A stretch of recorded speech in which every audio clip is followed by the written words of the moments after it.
Selamat hari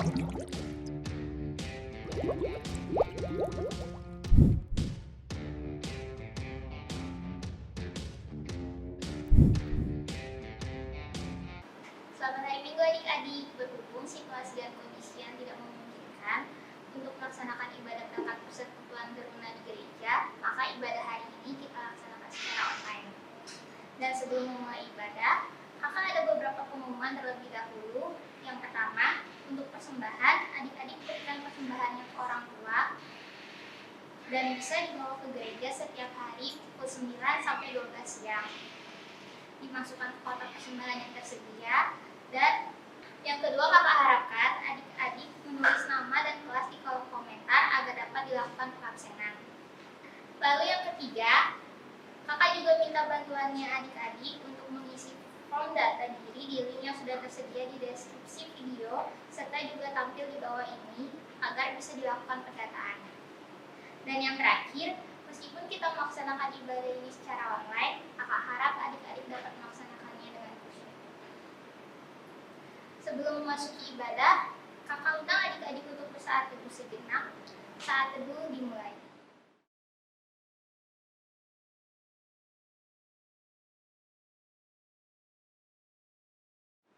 Saat teduh selesai, adik-adik kakak undang berdiri untuk menyanyikan nyanyian pembuka dari Gita Bakti 4 Bersorak Bagi Tuhan.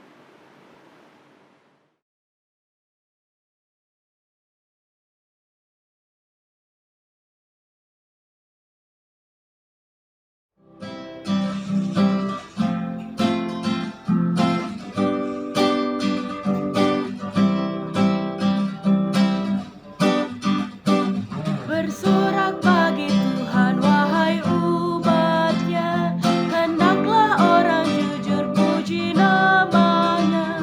Mainkanlah kecapi dan tabuhlah rebana, bermazmur bagi Tuhan dan bersyukurlah.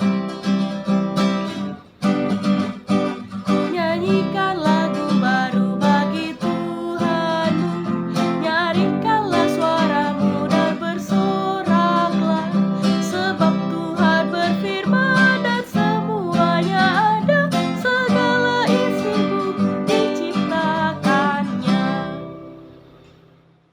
Adik-adik dipersilakan duduk. Adik-adik mari kita satu dalam doa, kita berdoa. Tuhan Allah Bapa yang ada dalam kerajaan surga, terima kasih banyak Tuhan untuk perlindungan-Mu dalam satu minggu ini.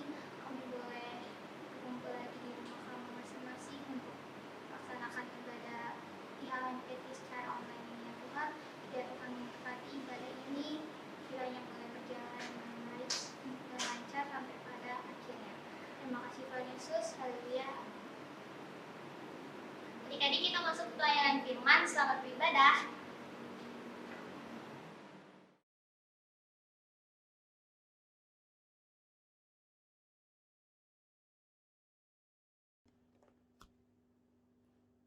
Selamat hari Minggu adik-adik, kita akan mendengarkan firman Tuhan. Marilah kita berdoa. Bapa kami di sorga, Allah yang kami sembah di dalam Kristus Juru Selamat kami yang hidup, terima kasih untuk waktu yang telah Tuhan anugerahkan. Kami akan mendengarkan firman Tuhan. Ampunilah akan salah dan dosa kami, sehingga kami layak datang kepadamu saat ini untuk mendengarkan suara-Mu. Urapi kiranya hamba-Mu, bahkan adik-adik yang mendengarkan, agar dengan kuasa pimpinan Roh-Mu yang kudus, kami semua, baik yang menyampaikan maupun yang mendengarkan, boleh menerima berkat daripada-Mu. Terima kasih ya Tuhan Yesus, dalam nama-Mu kami berdoa. Amin. Adik-adik dipersilakan untuk berdiri.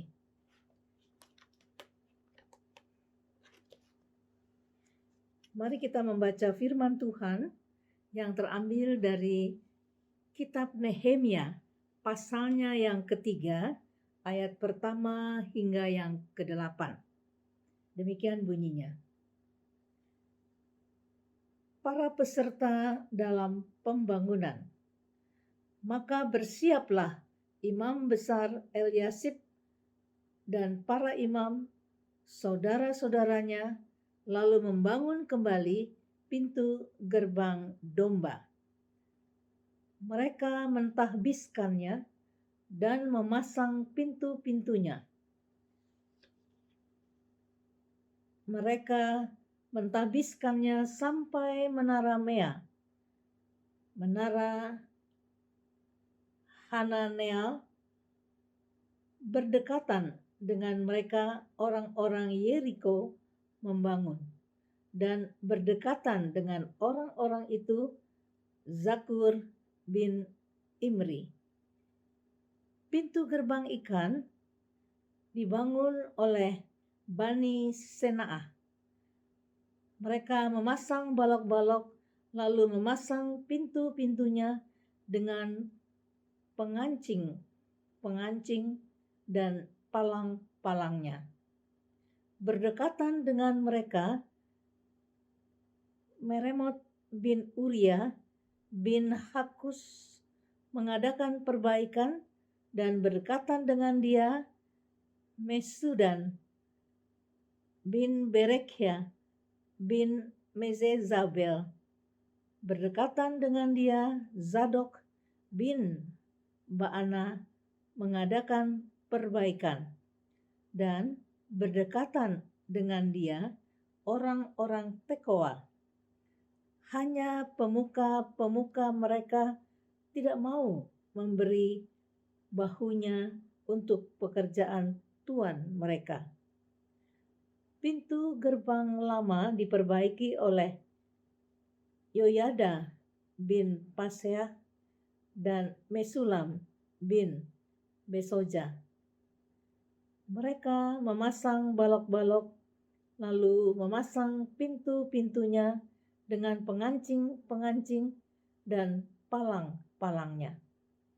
Berdekatan dengan mereka Melaka orang Gibeon dan Yadon orang Meronot mengadakan perbaikan beserta orang-orang Gibeon dan Mispa yang berada di wilayah kekuasaan bupati daerah sebelah barat Sungai Efrat. Berdekatan dengan mereka Uziel bin Hashaya, salah seorang tukang emas, mengadakan perbaikan. Berdekatan dengan dia Hananya, seorang juru campur rempah-rempah. Mereka memperkokoh Yerusalem sampai tembok lebar. Demikianlah pembacaan firman Tuhan. Adik-adik dipersilakan duduk kembali. Adik-adik yang dikasihi Tuhan Yesus, sebelum kita masuk ke dalam perikop pembacaan yang kita telah baca, yaitu Nehemia pasal 3 ayat 1 dan 8, sekilas info mengenai Nehemia dulu. Kita ingin tahu siapakah Nehemia itu. Nehemia adalah seorang tokoh dari kerajaan Yehuda. Jadi mungkin tahu juga kalau kerajaan Israel terpecah menjadi dua setelah wafatnya Raja Salomo. Di kerajaan utara disebut sebagai kerajaan Israel, dan di kerajaan selatan disebut sebagai kerajaan Yehuda. Nah, inilah tempat asal-usul dari Nehemia. Dan Nehemia sendiri ada pada waktu diberitakan di Alkitab ini, dia sedang ada dalam posisi sebagai seorang juru minuman raja. Dan pada waktu itu bukan kerajaan Babel, karena kerajaan Babel telah ditaklukkan oleh kerajaan Persia dan Raja Artasasta sebagai rajanya yang memerintah pada saat itu. Dan Nehemia mendapat berita mengenai roboh dan runtuhnya tembok Israel itu dari saudaranya. Kalau adik bisa baca, itu ada di kitab Nehemia pasal 1 ayat yang kedua. Namanya Hanani. Setelah dia mendapat berita mengenai hancur dan robohnya tembok Yerusalem, murunglah dia, sedih dia.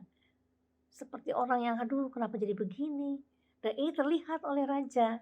Sehingga raja tanya kepada dia, ada apa Nehemia? Ya, berarti Nehemia ini disayang oleh raja. Dan pada akhirnya karena pergumulan Nehemia dengan tulus minta kepada Tuhan supaya bisa dipakai. Siapa nih yang mau membangun kota Yerusalem? Dia sudah mau, tapi bagaimana caranya? Akhirnya Tuhan menjawab doanya. Nah, inilah kita baca, ya, sudah sampai di pasal yang ketiga, di mana raja akhirnya memberikan surat kuasa kepada Nehemia. Ya, luar biasa. Inilah kita mau belajar mengenai Nehemia di waktu membangun tembok di Yerusalem. Kita sendiri sudah belajar bahwa seseorang yang mengandalkan Tuhan, Tuhan akan membuat sesuatu hasil yang begitu ajaib dan luar biasa. Nehemia contohnya. Dan di waktu dia mendapatkan tugas, dia segera berangkat ke Yerusalem, dan kita tiba pada pembacaan kali ini, ya. Dan kita tahu di dalam pasal sebelumnya, di dalam pasal yang kedua, misalnya tidak gampang bagi Nehemia untuk membangun tembok Yerusalem, ya. Sangat sulit dan banyak hal-hal hambatan-hambatan. Bahkan bangsa-bangsa yang di sekitar dia, bisa dilihat ya di pasal 2 itu, di ayat yang ke-19, ya. Jadi bisa lihat pasal 2, di mana banyak bangsa-bangsa ya seperti Sanballat, orang Horon, dan juga Tobia, orang Amon, itu mengejek-ngejek dia, mengolok-olokkan Nehemia. Tetapi Nehemia kokoh dan dia tetap teguh. Dia tahu bahwa ini adalah dibantu oleh Tuhan. Kuasa Tuhan nyata. Sehingga pasal 2 ayat yang ke-20 itu coba kita adik-adik bisa membacanya, ya. Dikatakan oleh di sini. Dia berkata di ayat pasal 2 ayat 20, Nehemia berkata di depan musuh bangsa Yehuda. Dia katakan, "Aku menjawab mereka," kataku. "Allah semesta langit, Dialah yang membuat kami berhasil. Kami, hamba-hambanya, telah siap untuk membangun. Tetapi kamu tak punya bagian atau hak dan tidak akan diingat di Yerusalem."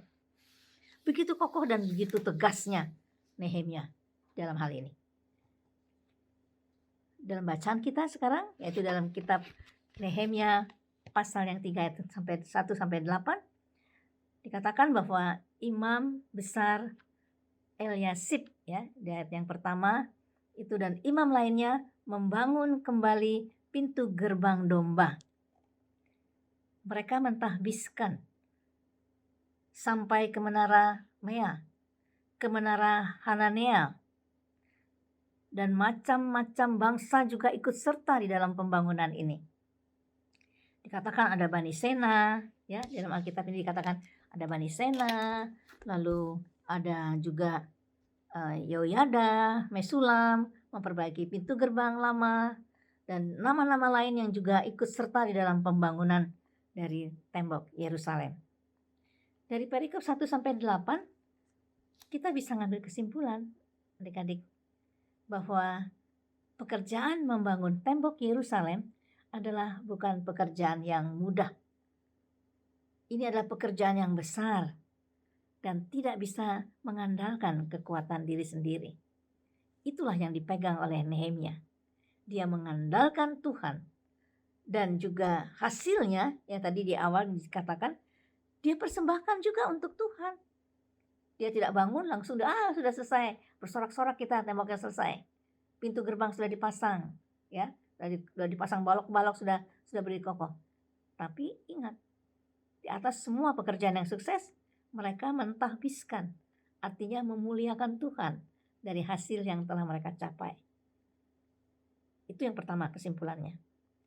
Yang kedua, pekerjaan yang besar ini tidak akan mungkin dilakukan oleh Nehemia seorang diri. Harus dilaksanakan secara gotong royong. Gotong royong bersama-sama seluruh masyarakat Yerusalem pada waktu itu. Bahkan gak hanya masyarakat biasa saja, tetapi juga para imam bersedia turun membantu akan pembangunan dari tembok Yerusalem ini. Inilah yang harus kita belajar adik-adik hari ini, ya, bahwa pertama, pekerjaan besar harus mengandalkan Tuhan. Kemampuan kita manusia itu sangat terbatas. Ya. Kita harus datang kepada Tuhan sehingga Dia yang adalah sumber kekuatan, ya, yang pantas untuk kita andalkan. Dia akan memberikan kemampuan kepada kita untuk melakukan hal-hal yang tidak mungkin orang-orang boleh mentertawakan. Tetapi kalau Tuhan di pihak kita, itu bisa terjadi dan terwujud. Dan yang kedua yang kita belajar tadi, ya, mengandalkan Tuhan dengan sepenuh hati, sama halnya dengan Nehemia. Kalau adik-adik sempat baca dari bait yang pasal yang kedua, bagaimana Nehemia bekerja. Dia selalu datang kepada Tuhan. Yang kedua, kita belajar bahwa pekerjaan besar ini bisa terwujud karena ada sifat gotong royongnya. Ini juga sesuatu yang perlu kita garis bawahi, adik-adik. Gotong royong secara bersama-sama itu ada tujuannya tentunya. Gotong royong untuk kebaikan bersama. Kebaikan baik itu untuk keluarga kita, gotong royong untuk masyarakat, bahkan juga untuk persekutuan kita. Ini yang kita mau belajar hari kali ini. Ya.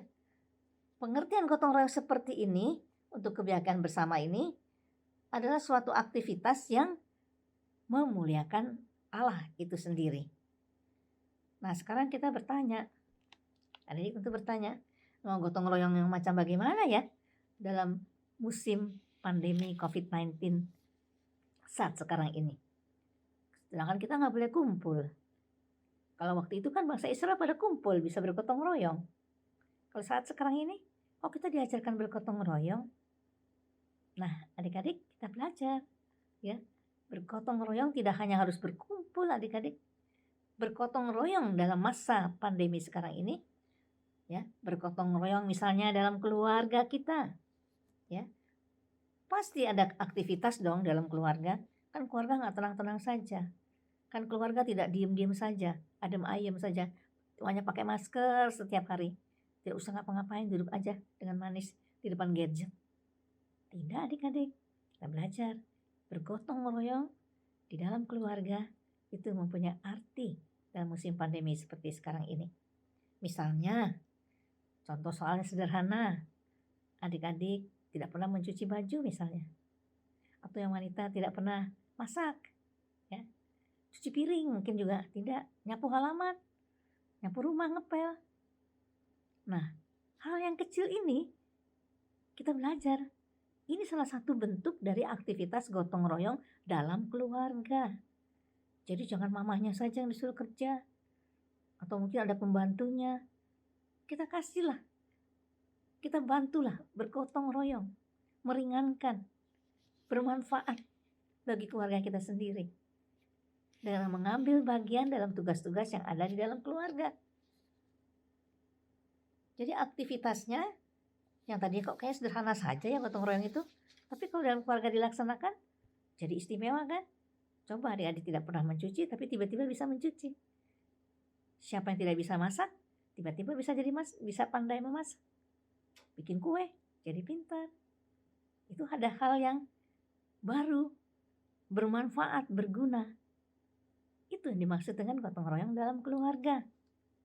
Nah, kalau dalam gotong royong dalam masyarakat, ya kita tahu kalau gotong royong dalam masyarakat dinamakan apa adik-adik biasanya orang bilang kalau gotong royong dalam masyarakat di Banjar kah?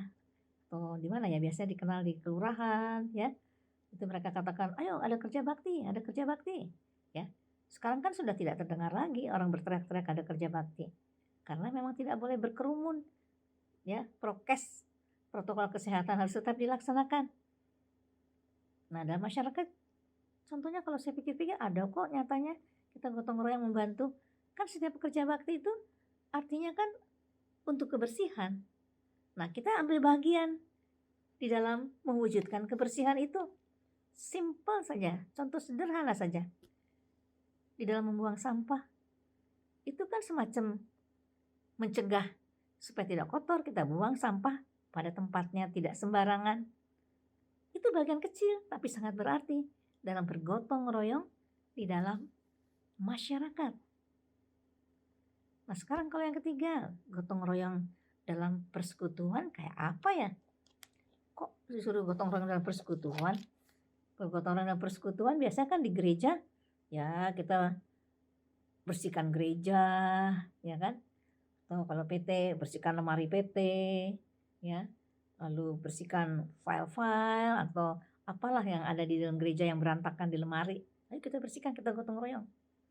Tapi kan kali ini nggak bisa kita bergotong royong. Orang kumpul saja tidak boleh, orang ibadah saja harus virtual.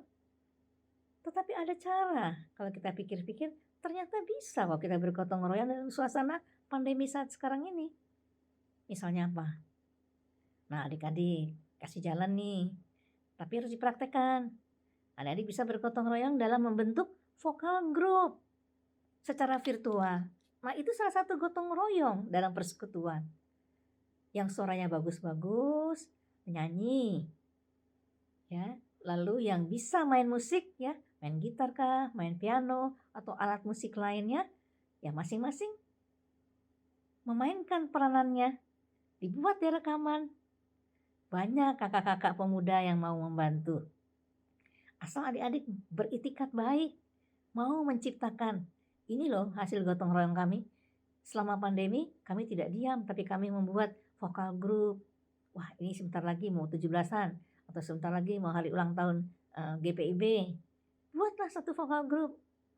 Buat gotong royongnya, rekaman ya. Satu merekam suara ini, satu merekam suara itu, dan nanti digabung menjadi satu pujian sebagai pujian kepada Tuhan, yaitu berupa vokal group dari persekutuan teruna. Ada musiknya, itu bisa diatur. Adik-adik bisa tanya kepada kakak-kakak pemuda yang sudah biasa di multimedia. Pasti adik-adik akan dibantu. Nah, adik-adik, biarlah cerita mengenai Nehemia yang bisa memimpin pembangunan tembok Yerusalem yang awalnya susah, sulit, ya, tetapi kita bisa membaca seterusnya dia berhasil dan tembok itu boleh berdiri dengan kokoh. Kiranya cerita Nehemia ini memotivasi kita, adik-adik teruna di masa pandemi ini. Kita juga mampu kok bisa bergotong royong, tidak usah bertemu muka satu dengan yang lain, tetapi mewujudkan aktivitas kegiatan bergotong royong seperti contoh tadi, baik di tengah-tengah keluarga, di tengah-tengah masyarakat. Kita berarti kita bisa mewujudkan rasa simpati kita, rasa peduli kita sebagai warga yang baik. Kita juga bisa mewujudkan sebagai anggota persekutuan teruna, kita mau bergotong royong membentuk vokal group virtual persekutuan teruna. Dan pasti Tuhan Yesus juga bersuka cita. Karena itu semua kita lakukan untuk hormat dan kemuliaan nama Tuhan. Terpujilah Tuhan Yesus kekal selama-lamanya. Amin. Adik-adik, kita sudah mendengarkan firman Tuhan. Marilah kita tutup dengan doa dan kita berdoa syafaat sekalian. Dan jangan lupa di akhir doa syafaat kita tutup dengan doa Bapa kami. Mari adik-adik kita satu dalam doa. Bapa Surgawi, kami datang kepadamu dengan penuh syukur dan terima kasih. Kami telah mendengarkan firman-Mu ya Tuhan. Biarlah firman Tuhan dapat menempati hati dan pikiran kami sebagai teruna, sehingga mampu kami lakukan dengan baik. Dan kami boleh belajar ya Tuhan, dari tokoh Nehemia, menjadi seorang teruna yang dengan senang hati mengandalkan Tuhan Yesus, dan juga pada akhirnya bersedia menjadi alat Tuhan yang berguna di tengah-tengah keluarga, di tengah masyarakat, dan di tengah-tengah persekutuan teruna GPIB Eklesia. Kami berdoa untuk saudara-saudara kami ya Tuhan yang kesusahan, yang sakit akibat penyakit, bahkan juga akibat COVID-19, baik yang dirawat di rumah sakit ataupun yang di rumah. Tuhan menjamah akan keberadaan mereka, mengasihani akan mereka. Tuhan jamah para dokter, perawat, serta tim relawan, saudara-saudara mereka, agar mereka Tuhan jamah dan Engkau sembuhkan. Berikanlah kekuatan dan kesehatan bagi mereka. Kami berdoa juga untuk bangsa dan negara kami ya Tuhan. Anugerahkanlah hikmat dan kebijaksanaan kepada Bapak Presiden kita, Bapak Joko Widodo, dan juga kepada Bapak Wapres, Bapak Haji Maruf Amin. Tuhan juga anugerahkan kepada pemimpin-pemimpin bangsa ini ya Tuhan, rasa takut akan Tuhan sehingga mereka dapat memimpin akan bangsa negara Republik Indonesia ini dengan baik dan dari pusat sampai ke daerah-daerah. Kasihanilah kami ya Tuhan. Kami berdoa juga saat ini untuk gereja kami, GPIB Eklesia, Bandar Udara I Gusti Ngurah Rai. Tuhan menolong kami ya Tuhan, menolong dari Ketua Majelis Jemaat, Bapak Pendeta Antonius Salawane, juga berdoa untuk Ibu Pendeta ya Tuhan, Ibu Pendeta Mince Mulikale, dan juga kami memohon Engkau juga berkati kiranya juga akan Ibu Pendeta Lucy Salawane, berdoa juga untuk Bapak Pendeta Yusuf Samperuru, dan juga berdoa untuk Bapak dan Ibu Majelis ke-6 Pelkat, baik pengurus dan anggotanya, komisi-komisi BPPJ, karyawan kantor gereja, bahkan juga panitia-panitia yang telah ada di gereja kami, bahkan juga berdoa juga untuk tim Satgas kami ya Tuhan, agar mereka boleh Engkau berkati pelayanan untuk kemuliaan nama Tuhan. Terima kasih Tuhan Yesus. Kami berdoa juga untuk teman-teman teruna kami, walaupun kami tidak berjumpa satu dengan yang lain dalam ibadah, tetapi Tuhan gerakan hati kami. Kami tetap satu ya Tuhan di dalam doa. Kami tetap saling mendoakan akan teman-teman kami, dan kami tetap saling beraktivitas untuk kemuliaan nama Tuhan. Kami mempunyai rencana yang indah Tuhan, agar teruna ini juga boleh beraktivitas di tengah-tengah pandemi COVID-19 saat sekarang ini. Terima kasih banyaknya Bapa di sorga.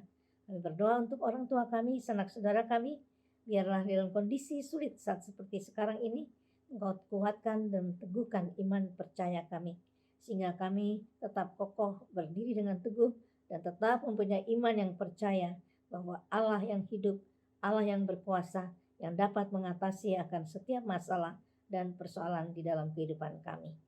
Terima kasih banyaknya Bapa di dalam sorga.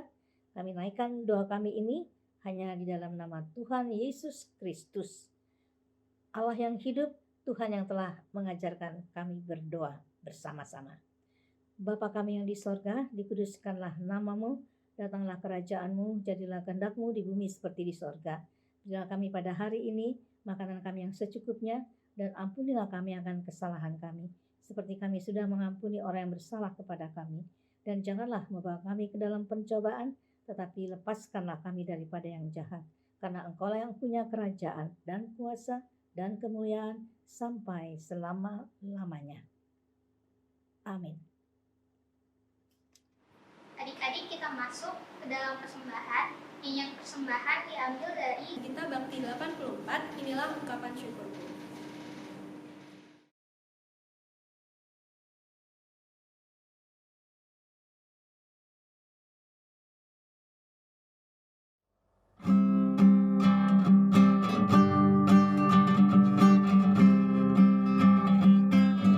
Inilah ungkapan syukurku yang kuberikan kepadamu.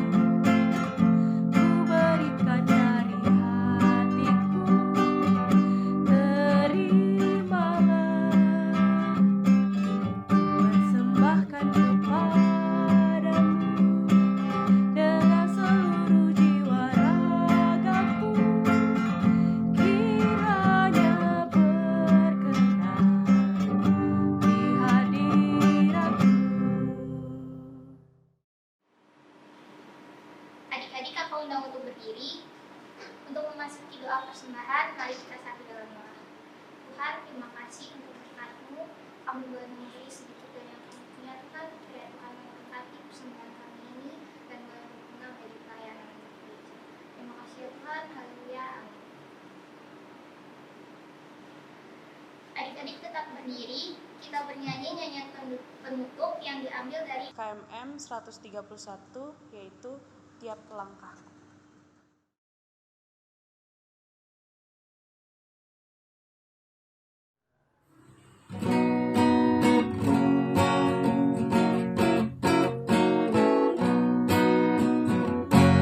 Tiap langkahku diatur oleh Tuhan, dan tangan kasih-Nya memimpinku. Di tengah badai dunia menakutkan, hatiku tetap tenang teduh. Tiap langkahku ku tayang Tuhan pimpin, ke tempat tinggi ku dihantarnya, hingga sekali nanti aku tiba di rumah Bapa sorga yang bakal.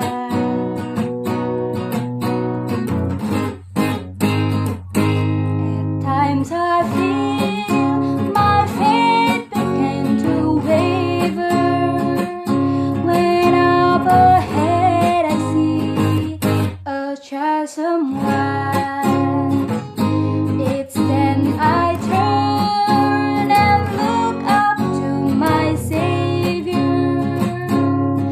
I am strong when He is by my side. Each step I take, I know that He will guide me to higher ground. He ever leads me on, until someday the last step will be taken. Each step I take just leads me closer home.